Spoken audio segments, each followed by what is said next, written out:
நிலம், நீர், காற்று ஆகியவற்றை அழைக்கப்படுகின்ற பஞ்சபூத்த அந்த சரீரமானது எப்படி பிறந்ததோ அதே போல சரீரத்துக்கு அழிவு உண்டு. ஆனா ஜீவாத்மாவுக்கு அழிவு இல்லை. அந்த ஜீவாத்மா ஒவ்வொரு உடலிலும் அவன் வீட்டிருக்கின்றான். ஆகவே நீ உள்ள இருக்க ஜீவாத்மாவை பார்க்கவே தவிர சரீரத்தை நீ பார்க்க கூடாது என்று மேலும் கூறுகிறார். எது மாறிக்கொண்டே இருக்கக்கூடியதோ உடல், புலன்கள், உணர்வு பொருட்கள், ஜட பொருட்கள் அனைத்தும் அசத்தி எனப்படும். அதற்கு உண்மையான இருப்பு என்பது கிடையாது. மேலும் பீஷ்மர் உங்கள் உறவினர்களுடைய அனைத்து எல்லாம் ஜடவஸ்துக்கள் அது அழிந்துவிடும் என்று கூறுகிறார். எது மாறிக்கொண்டே இருக்குமோ, எல்லா காலமும் இருப்பதில்லையோ, அழியுமோ, அது அசத்து எனப்படும். அசத்தான் நமக்கு இருக்கின்றது கிடையாது. மேலும் எந்த காரணத்தினாலும் மாறுபாடு கிடையாதோ, அழிவு கிடையாதோ, எது எப்போதும் இருக்குமோ அது சத்தியம் எனப்படும். அதே ஜீவாத்மா, அதற்கு அழிவு என்பது கிடையாது. இந்த உடலிருந்து அழியக்கூடியது என்ற ஞானத்தை கூறுகிறார். மேலும் எப்படி ஆகாயத்தினால் மேகம் சூழப்பட்டிருக்கிறதோ அதுபோல பரமாத்மா தத்துவத்தினால் இந்த உலகம் அனைத்தும் சூழப்பட்டிருக்கின்றது. ஜடவர்க்கம் அனைத்தும் சூழப்பட்டிருக்கிறது. அந்த ஜடவர்க்கத்தை சார்ந்து பரமாத்மாவை அழிக்க முடியாது. ஆகவே நீ கவலைப்பட வேண்டாம் என்று சொல்கிறார். மேலும் இந்த ஆத்மா ஒருபோதும் பிறப்பதும் இல்லை, இறப்பதும் இல்லை, யாரை கொள்வதும் இல்லை, யாராலும் கொல்லப்படுவதும் இல்லை. இறப்பது ஸ்தூல சரீரம் மட்டுமே என்று கூறுகிறார். மேலும் இந்த ஆத்மாவை பற்றி ஆத்மா நித்தியமானவன், எந்த காலத்தும் அழிவதில்லை, அவன் பிறப்பட்டவன், அழிவட்டவன், ஒரு மாறுதல் இல்லாதவன். ஆகவே நீ ஆத்மாவுக்காக நீ கவலைப்பட வேண்டாம். உடல் அழியக்கூடியது, அது அனித்திய வஸ்தாகும். ஆகவே நீ வருந்தவில்லை. இதெல்லாம் சரிதான். ஆனால் ஒரு உடலை விட்டு இன்னொரு உடலை அடையும் போது ஜீவன் அதாவது வருத்தப்படுகின்றானே என்று கேட்கிறார். எப்படி மனிதன் நைந்து போன பழைய துணிகளை நீர்த்துவிட்டு வேறு புதிய துணிகளை எடுத்து உடுத்திக் கொள்கிறானோ அதுபோல ஜீவாத்மா நைந்து போன இந்த பழைய உடலை நீர்த்துவிட்டு புதிய உடலை அடைகின்றான். அதாவது விவேகம் உள்ளவனுக்கு இது ஒரு சாதாரண விஷயம். ஆனால் அஞ்ஞானிகளுக்கோ மிகவும் கஷ்டமான துயரம். எப்படி என்றால், ஒரு குழந்தையானது அழுகிறது. அந்த குழந்தைக்கு பழைய அழுக்கு சட்டையை அந்த தாயானவள் கழற்றி எடுக்கும் போது குழந்தை அழுவதையும் பாராமல் அந்த சட்டையை எடுத்து புதிய சட்டை அணிவிக்கிறார். அதுபோல பகவான் நம்முடைய பழைய நைந்து போன உடலை விட்டு ஜீவாத்மா வேறு புதிய உடலை அவருக்கு கொடுக்கிறார். இந்த ஜீவன் அழுவதையும் பாராமல் இந்த விஷயத்தை செய்து கொள்கிறார். ஆனால் ஜீவாத்மா பின் மகிழ்ச்சி அடைகிறார். அது போலதான் எப்படி இந்த உடுப்பை கழட்டி நாம் போடுகிறோமோ அதுபோல இந்த உலகம் ஒரு நாள் வரும், ஒரு நாள் போகும். ஆனால் ஜீவாத்மா என்றும் இருக்கக்கூடியவன். ஜீவன் இதுவரை எத்தனை உடலை அடைந்துவிட்டான் என்பது தெரியாது. மேலும் ஜீவாத்மாவுக்கு ஆத்ம தத்துவம் வந்த பிறகு எத்தனை உடல்கள் அதாவது அந்த உடலெல்லாம் விட்டு மறு உடல் அடையப்பட என்பது தெரியாது. என்ற கணக்கு என்பது கிடையாது. அதுபோல இந்த சூழ சரீரம், சூஷ்ம சரீரம், காரண சரீரம், மூன்றாவது சரீரம் ஒரு விடலை விட்டு ஒரு விடலை அடையும் போது அவையெல்லாம் மாற்றம் அடைகின்றன. மேலும் இந்த ஆத்மாவை ஆயுதங்கள் வெட்டுவதில்லை, நெருப்பு நனைப்பதில்லை, மேலும் காற்று உற வைப்பதில்லை, தண்ணீரானது நனைப்பதில்லை, அந்த நெருப்பு எரிப்பதில்லை. இப்படியெல்லாம் இந்த ஆத்மாவான எந்த விஷயமும் செய்ய முடியாது. இவனானவன் வெட்டுப்பட முடியாதவன், எரிக்கப்பட முடியாதவன், நனைக்கப்பட முடியாதவன், மேலும் உணர்த்தப்பட முடியாதவன். ஆகவே இந்த ஆத்மாவுக்காக நீ கவலைப்பட வேண்டிய அவசியம் இல்லை. இந்த ஆத்மா புலங்களுக்கு புறப்படாதவன், மனதால் சிந்திக்க முடியாதவன், மாதல் இல்லாதவன் ஆகிய அர்ஜுனா, நீ ஆத்மா மேலே கொண்டு அறிந்து கொண்டு நீ கவலைப்பட வேண்டிய அவசியம் என்று கூறுகிறார். மேலும் இந்த ஆத்மா எப்படி நம்மால் கண்கால் காணப்படுகிறது என்றால், ஒரு நெல்லினுடைய நுனியை 10,000 மடங்காக துண்டு செய்தால் எப்படி கண்ணுக்கு புலப்படாதோ அதான் ஒரு ஜீவாத்மாவுடைய உருவம். ஆகவே பிறந்தவனுக்கு இறப்பு நிச்சயமானது, இறந்தவனுக்கு பிறப்பு நிச்சயமானது. இந்த விஷயத்தை கவலைப்பட வேண்டிய அவசியம் கிடையாது கூறுகிறார். அர்ஜுனா, எல்லா உயிர்களுக்கும் பிறப்பதற்கு முன்பு தென்படாமல் இருந்தன, இறப்பதற்கு முன்பு தென்படாமல் போகின்றன, நடுவில் மட்டும் தென்படுகின்றன. எப்படி கனவில் காணும் இந்த கனவு சிருஷ்டியானது கனவுக்கு முன்பு இருப்பதில்லையோ, கனவு காண்ட பின்பு இருப்பதில்லையோ, நடுவில் இருப்பது போல் தோன்றுகின்றனவோ அதுவே உண்மையான வஸ்து அன்று.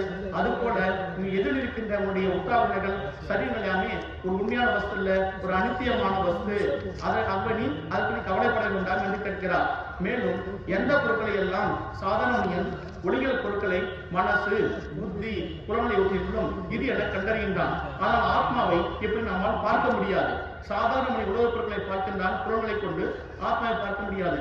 எந்த பொருட்களால் சத்தியம் என்றும் சுகமளிப்பது என்றும் அழகானது என்றும் அறிந்திருந்தாலும் எவன் உடல் முதல்வட்டியே தான் என்று பார்த்தானோ அது இப்போது அவையெல்லாம் அனித்தியமானவை, அழியக்கூடியவை, மேலும் துன்பம் தருபவை என்று கேட்கும் போது ஆத்மா வேறு தன்மை படைத்தவன் என்பது ஆச்சரியப்படுகிறான். எப்படி அந்த ஆத்மா ஆச்சரியப்படுகிறது என்றால், யாரோ ஒருவன் இந்த ஆத்மாவை ஆச்சரியமாக பார்க்கின்றான். யாரோ ஒரு மகாபுருஷன் இந்த ஆச்சரியமாக இந்த ஆத்மா வர்ணிக்கின்றான். யாரோ மகாவிஷ்ணு இந்த ஆத்மா ஆச்சரியமாக கேட்கின்றான். அப்படி யாரோ கேட்டான் கூட ஆத்மாவை பற்றி அறிய மாட்டான்.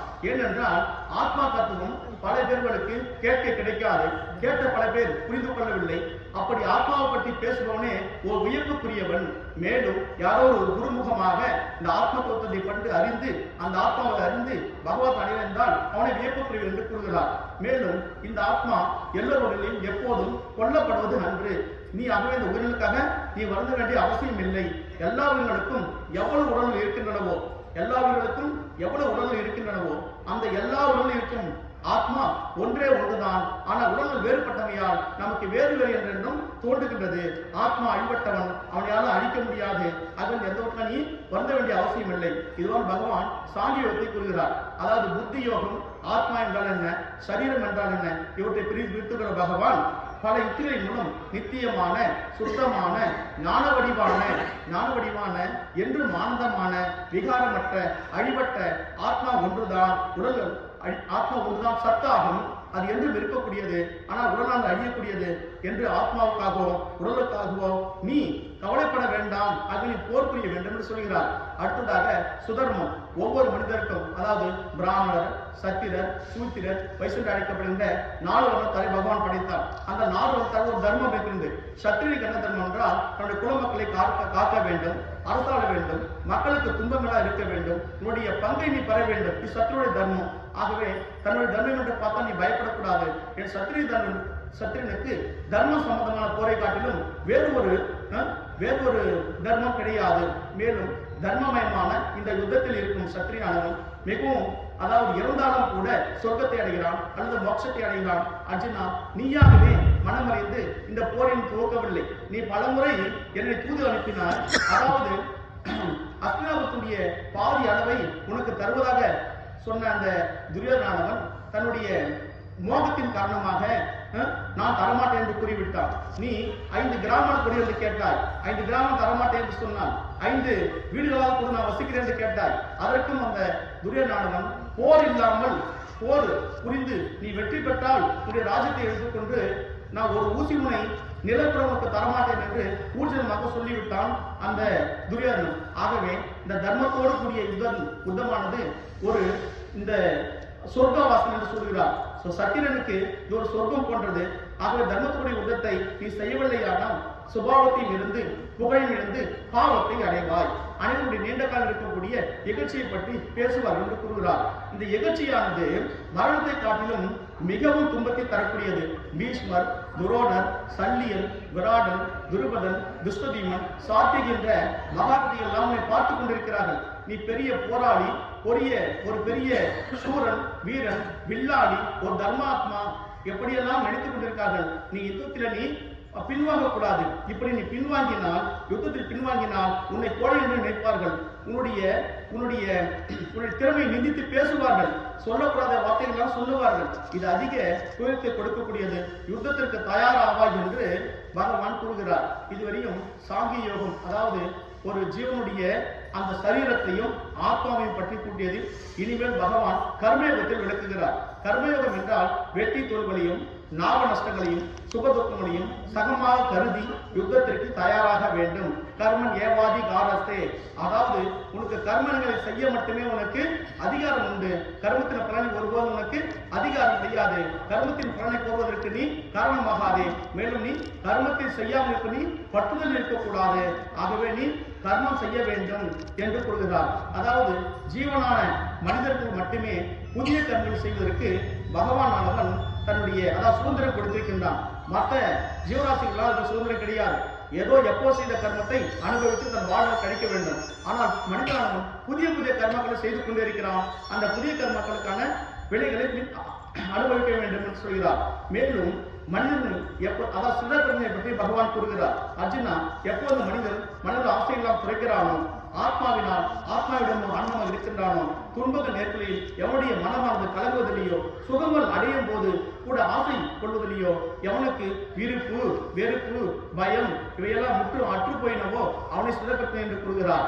எப்படி ஆமையானது எல்லா பக்கங்களிலிருந்தும் தன்னுடைய உறுப்புகளை உள்ளிட்டுக் கொள்வது போல இந்த மனிதன் புலனுறுப்புகளிலிருந்து தன் புலன்களை முற்றிலுமாக இழுத்துக் கொள்கின்றானோ அப்ப அவனுடைய புத்தி ஸ்திரமானது என்று கொள்ள வேண்டும். அதாவது தன் வசப்பட்ட எல்லா புலன்களையும் கண், காது, மூக்கு, ஸ்பரிசம், நாக்கென்று அழைக்கப்படுகின்ற அனைத்து அந்த ஞான இன்றைகளையும் தன் வசப்படுத்தி வைக்க வேண்டும். புலனுகிற பொருட்களிலே அதை போகவிடக்கூடாது என்று கூறுகிறார். மேலும் மனதற்குரிய புலன்களை எந்த ஒரு புலன் அதாவது ஒரு புலன் கூட மனதோடு வசப்படுத்தப்பட்டால் அந்த மனிதன் மிகவும் கீழ்நிலைக்கு சென்று விடுகிறான். புலன் பொருட்களை சிந்தித்துக் கொண்டிருக்கின்ற மனிதனுக்கு, அதாவது அந்த புலன்களை வசப்படுத்தப்படாமலும் பகவானை நினைக்காமல் இருந்தால் என்ன கேடு விளையும் என்று சொல்கிறார். புலனுறுப்புகளை சிந்தித்துக் கொண்டிருக்கிற மனிதனுக்கு அந்த புலன்களிலே பற்று ஏற்படுகிறது, பற்றிருந்த ஆசை உண்டாகிறது, ஆசை நிறைவேறவிடில் கோபம் உண்டாகிறது. அப்படி கோபம் மிகுந்தமையால் அறிவின்மை ஏற்படுகிறது, அறிவின்மையால் நினைவு தன்மாற்றம் ஏற்படுகிறது, நினைவு தன்மாறால் புத்தி நாசம் அடைகிறது, மனிதன் தன் தலையிலிருந்து வீழ்ச்சி அடைகின்றான். புலன்கள் எவ்வளவு வலிமை என்று பகவான் கூறுகிறார். எந்த ஒரு புலன் மனம் கூடுகின்றதோ அந்த ஒரு புலன் மட்டுமே புத்தியை போகத்தில் திளைக்க வைக்கிறது அப்படின்னு சொல்கிறார். மேலும் சிதப்பத்தினை பற்றி சொன்னார் பகவான். அடுத்ததாக அனைத்து உயிர்களுக்கும் எது இரவுக்குள் இருக்கின்றதோ அந்த நித்தியமான ஞான வடிவான பரமாத்மா அடைவதில் சிதப்பத்தினாலும் பிழித்திருக்கின்றான். மேலும் எதில் அழியும் தன்மையுடைய உலகில் மனித அடைவதில் அனைத்து உயிர்களும் அது வீழ்த்துக் கொண்டிருக்கின்றோ அப்போது நமக்கு அது இரவு போல் ஆகிறது என்று சொல்கிறார். எப்படி என்றால் சிதப்பஞ்ஞான முனிவனுக்கும் சாதாரண சம்சாரிக்கின்ற விஷயம் என்றால் புலனுறு பொருட்களை நோக்கி சென்று கொண்டே இருக்கிறார்கள். ஆனால் ஞானிய யோகியோ ஆத்ம தத்துவத்தை இருந்து கொண்டு பரமாத்மா எப்படி இருந்து கொண்டிருக்கின்றான். இதுதான் இவருக்கும் ஒரு விஷயம். கடல் நீர் நிறைந்து ஆழமாக இருக்கிறது, அதுபோல் சிதப்பத்தன் அளவற்ற ஆனந்தத்திலே நிறைந்து இருக்கின்றான். எப்படி கடலுக்கு தண்ணீர் தேவையில்லையோ அதுபோல் சிதப்பத்தனுக்கு உலகில் போகங்களை சிறிது கூட தேவையில்லை. அவன் விரும்பிய சிறந்த பேட்டை பெற்றுவிட்டான். எவ்வளவு தண்ணீர் வந்து சேர்த்தாலும் கடல் பொங்குவதில்லை. பெரிய கோள் வீசினாலும் வெள்ளம் கரை கொண்டு ஓடினாலும் எந்த வகையாலும் அந்த கடலானது உள்வாங்குவதில்லை, ஓடிவிடுவதும் கடல் தன் நிலை குறைவதில்லை, எல்லை மீறுவதில்லை, நிறைந்து வடிவதில்லை. அதுபோல பரமாத்மா சுரூபத்தில் நிலைப்பட்ட யோகி பெரிய பெரிய உலகியல் சுக துக்கங்கள் வந்து தாக்கினாலும் தன் நிலை குறைவதில்லை. அவன் சச்சித் ஆனந்தமயமான பரமாத்மா எப்போதும் இடைவிடாது உறுதியாக நிலை பெற்றிருக்கின்றான். எந்த மனிதன் அனைத்து விருப்பங்களையும் துறந்து விட்டு மமதை இல்லாதவனாக, அகங்காரம் இல்லாதவனாக, சிறிதளவு ஆசையும் இல்லாதவனாக சஞ்சரிக்கிறானோ அவனை அமைதி அடைகிறான். அதான் அவனை சாந்தியை பெறுகின்றான். ஏஷா பிராமஸ் தீபார்த்த நைனா பிராப்தி விமுக்தி ஸ்ரீத்வாசிய அந்த காலேமி பிரம்ம நிர்வாணா உச்சதி. அதாவது அர்ஜுனா, இதுதான் பிரம்மத்தை அடைந்தவன் நிலை. இதை அடைந்தவன் ஒருபோதும் மோகம் கொள்வது கிடையவில்லை. மேலும் உயிர் பிரியும் நேரத்தில் கூட இந்த பிரம்ம நிலையிலேயே நிலைப்பட்டு பிரம்மாண்டத்தை அடைகின்றான். அகங்காரம், மமகாரம், பற்று, ஸ்புருகா, காமம் இவையெல்லாம் உறுதியை கட்டுக்கோள் பரமாசுரத்தை நிலைக்கின்றான் என்று பகவான், அதாவது அர்ஜுனுடைய இந்த சாந்திய யோகத்தின் 4 விஷயமாக, அதாவது சரணாகதி தத்துவத்தையும் ஆத்ம தத்துவத்தையும் கர்ம யுகத்தையும் சிதப்பத்தன் எப்படியெல்லாம் இருக்கிறான் என்பதை கூறி நீ போர் செய்ய வேண்டும், போருக்கு நீ பின்வாங்க கூடாது என்பதை பகவான் ஊக்கப்படுத்துவார் என்று கூறிக்கொண்டு ஹரே ராம ராமா ராம ஹரே ஹரே, ஹரே கிருஷ்ணா கிருஷ்ணா கிருஷ்ணா ஹரே ஹரே.